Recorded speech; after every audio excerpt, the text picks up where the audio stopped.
Binchelder qui nous rejoint à présent, directeur général de Soprema. Alors Soprema, qu'est-ce que c'est? C'est 10 500 collaborateurs, 123 usines dans le monde. C'est donc un poids lourd et pas n'importe quel poids lourd, et son directeur général donc, de Soprema. Et là, leader des produits d'étanchéité, d'isolation thermique des bâtiments. Bonjour. Donc ils sont pas mal vos chiffres. 10 500 collaborateurs, 123 usines dans le monde. Ça va pour vous? Installez-vous, je vous bonjour. Vous êtes à plus de 130, je vous en prie, prenez un micro. Le mammouth, c'est votre emblème d'ailleurs, un logo bien en avant que Soprema a sa taille actuelle. Je crois que vous avez d'ailleurs acquis le squelette de mammouth, c'est ça? C'est exactement Pourquoi ça. Parce que comme c'est notre logo, je pensais qu'il ne pouvait pas nous échapper. Oui, dingue. Et il était en vente aux enchères à Lyon, si c'était une chance. Et j'y étais, alors j'avais vraiment peur parce qu'il y a un hôtel à Miami qui a un tout petit mammouth. Et il l'a fait peindre en or par un artiste très très célèbre et il s'est vendu 12 millions de dollars. Oh. Donc je me suis dit, jusqu'à quel prix je peux aller pour acquérir notre logo? Ouais. Et finalement, j'ai eu de la chance, j'ai trouvé que c'était pas trop cher. Bon, on ne dira pas le prix. Si, Soprema, c'était dans la presse, je crois que c'était un peu moins de 500 000 euros. pas mal. Soprema a réduit en quelques années la part de produits qu'on appelle pétro-sourcés, c'est ça, de 65 à moins de 35, c'est absolument énorme. Comment est-ce que vous êtes arrivé à faire cette transition, enfin cette réduction si rapidement? Eh bien, dans les années 2010, on a lancé un très gros programme de R&D, puisqu'on sait que le pétrole est une ressource finie. Alors à l'époque, on ne parlait pas encore trop d'écologie ou très légèrement. Et il fallait sortir de cette dépendance aux produits dérivés du pétrole. Et aussi, ce qui nous a motivé le plus, c'est la réussite de Tesla. Ah, Mon principal concurrent, c'est Tesla.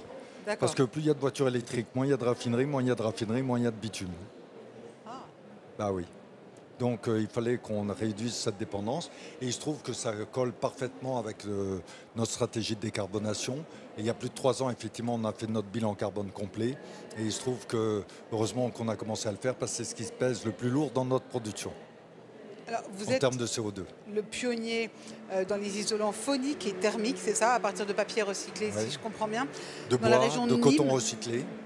Et vous travaillez sur la réalisation des déchets aussi. Oui. C'est ça, en fait, c'est l'innovation qui est au cœur de votre entreprise? Alors il y a deux choses. Que Il vous y a faites la évoluer. manière dont on fabrique nos produits, donc les matières premières, donc c'est ce que nous faisons effectivement. Et à côté de cela, on a fait de la toiture terrasse un espace utile. C'est-à-dire qu'avant c'était un espace perdu. On a inventé la végétalisation de toiture au début des années 90. Et si vous sortez de ce bâtiment, vous allez voir qu'il y a des magnifiques terrasses en pente végétalisées. C'est Soprema qui l'a inventé. C'est vous? Mais ce n'était pas brevetable malheureusement. Et puis ensuite des systèmes de fixation très performants de panneaux photovoltaïques, ce qui fait que la toiture terrasse peut produire de l'énergie beaucoup mieux que les toits en pente. Et depuis peu, on lance un système pour collecter les eaux de pluie, les traiter, les filtrer et associer avec les eaux grises, on peut lutter contre le stress hydrique. Alors c'est ce que je disais tout à l'heure, vu la météo de cette dernière semaine, on peut se poser la question si c'est vraiment utile. Mais c'est peut-être un épiphénomène. Pourtant, vous le faites. Ben, on le fait. Ben, parce que je pense qu'on va C'est quand ça le même... progrès, en fait, c'est faire sans trop y croire finalement, mais y aller. Si on y croit à fond, Ouais, ouais. le stress hydrique est normalement certain. Donc il faut se préparer à cela. De la même manière, le réchauffement de notre climat, je ne peux pas dire qu'il est sûr et certain, mais il est quand même très probable, malheureusement. Dernière question, vous avez implanté plusieurs usines en France, dernièrement d'ailleurs. Oui. Vous y croyez à cette réindustrialisation de la France? Oui, alors la France, vous savez, j'ai quitté la Suisse quand j'avais 30 ans. Ah. Je viens de Suisse. La France, c'est un pays merveilleux. Et je ne dis pas ça pour vous faire plaisir, madame. Vous avez des paysages exceptionnels. Je travaille avec des collaborateurs français, puisque le siège est encore à Strasbourg.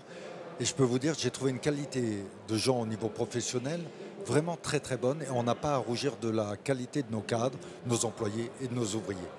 Il est vrai par contre qu'il y a des situations en France, et actuellement on arrive en plein dedans, où il y a quelque chose qui m'échappe complètement.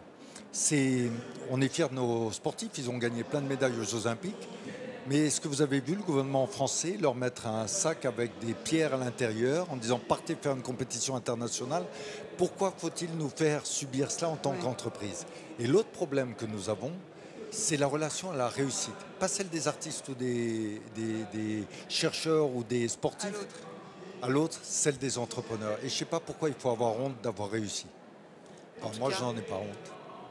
Ces questions, c'est presque de la poésie. Merci beaucoup. On va rester sur ces questions-là, justement, mais qui permettent d'avancer. Pierre-Étienne Binschleder, directeur général de Soprena. Donc, un mammouth, un géant qui continue d'évoluer grâce notamment au progrès et à l'innovation. Merci beaucoup. Merci, madame.